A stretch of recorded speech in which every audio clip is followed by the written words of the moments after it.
in second grade, we had this teacher that was huge. Really, in this day and age, we didn't see too many huge people that were overweight. And she was really overweight. Most people were thin. They didn't have that much to eat, I guess. But she would send us up to town to get her Coca-Cola. And we would, I mean, if we was special, you know, like me, she would give me. The teacher's fat. She would give me a nickel maybe, and we'd walk up to get her a Coca-Cola, but it would come back in a paper bag, and it was, you couldn't see what was in it, but she would drink it out of it with the paper bag wrapped around it. Ain't that something? We knew all the time what she was doing. She wanted to have lots of picnics. You know, we usually had a picnic at school for like the end of school or something, but she wanted one a lot. And a picnic to her was everybody brought stuff from home. Like we'd bring sandwiches, banana sandwiches, or pimento cheese sandwiches. And we would set it up on tables in the classroom. Of course, we thought that was fun and dandy. But what was so unusual about it, she would take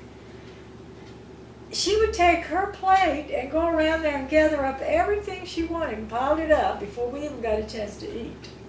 She would. She wanted to have this picnic so she could have food. Well, she didn't have any children. And her husband they were farmers. They lived in Belgrade, and they wanted me to spend the night with her one night when he was not going to be home because he had to go to the tobacco market. So I thought that was going to be thrilling, you know. I'd get to stay all night with the teacher.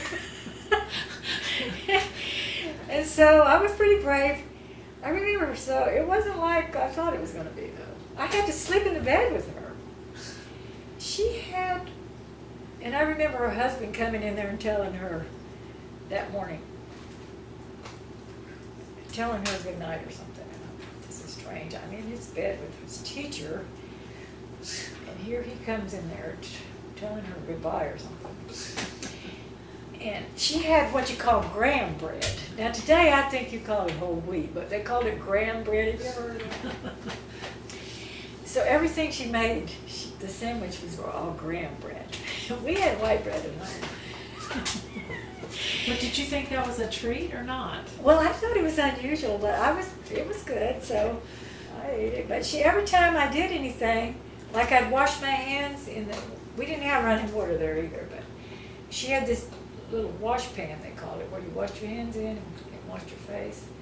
I would have to scrub it out with a Dutch cleanser every time I got done, you know. And I remember she wore rubber gloves around. Like everything she did, she wore rubber gloves. My mom would never put rubber gloves on. So it's strange. Can you imagine some child spending the night with their teacher now like that? I was so glad to get back to my roughing it. You just did that one night? I think it was 2 nights I stayed, but you know, the other kids in the classroom was pretty jealous knowing I was there. And also another thing that was fun was we had a girl that had polio in our class, and she was crippled. And they had the Shriners organization at that time. And this teacher I'm talking about, her husband was in the Shriners. And he would come once in a while and take this girl out to get ice cream, take her from the school and get ice cream. Well, I get to go along. You were the teacher's worked in the cafeteria at school. If you worked in the cafeteria, you could get a free lunch. But lunches only cost 5 cents. But everything in the cafeteria was made from scratch. Like if we was having a vegetable soup, they cooked different than Mama did. But we would peel the potatoes, the carrots, and everything was made from scratch.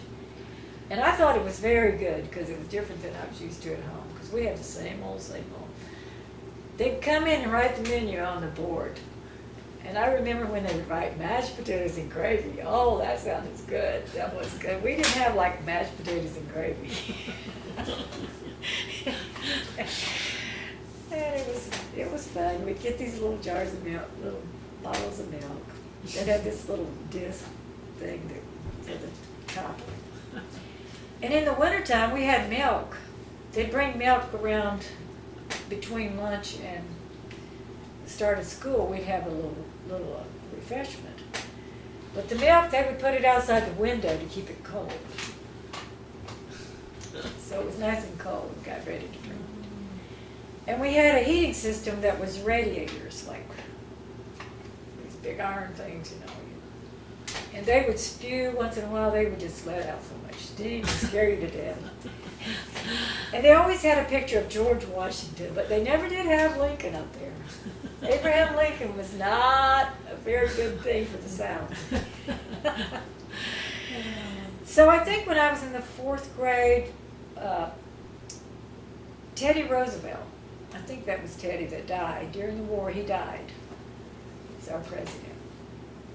And our teacher just cried and cried. I had no idea why she was crying so much, but they came and told her that Mr. Roosevelt had died. And her name was Mrs. Fawcett. I learned how to be a designer also when I lived at Maysville. When we moved in that house, somebody had lived there before, and they had a whole bunch of limes. Not lemons, but limes. Of course, I wasn't familiar with limes. These green, they never did turn yellow, so I figured they was not lemons. I don't know why they were there, but we began to taste them. It was like a tasting. And even when I was in high school, in elementary school, like in the 4th or 5th grade, this teacher came. He was a man teacher. I had 2 or 3 man teachers.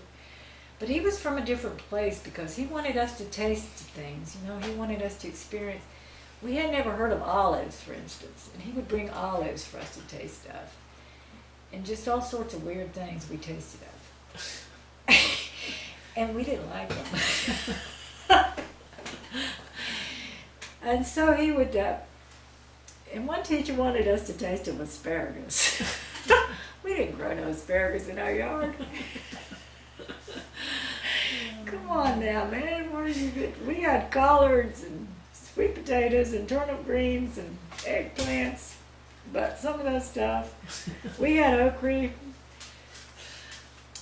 We couldn't hardly wait for the garden to come in.